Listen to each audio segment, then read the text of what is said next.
আসসালামু আলাইকুম রহমতুল্লাহ বরকাতুহ। हे भाई बुजुर्गो यू गाइस है গাইস দেখেন আপনারা গরিব কত কষ্ট করে, কষ্টের কোনো শেষ নাই। সাধারণ লোকের এত কষ্ট ভাই, দেখেন কষ্ট কাকে বলে।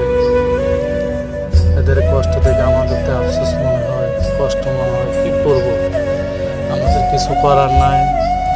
মানুষের কষ্ট দেখলে আমাদের মনে কষ্ট লাগে, করিও তো আমরা কিছু করতে পারি না, আমরা সাধারণ মানুষ। এই জন্য হালকা পাতলা কিছু বকশিস দিয়ে দিই, মনটা একটু খুশি থাকে। গরিবের মনে তো এরকম। আর বড় বড় শিল্পপতি যারা, তারা তো কলমের গুঁতা দিয়ে মেরে নেয়। দেখেন আমাদের বাইরে কি কষ্ট করতেছে।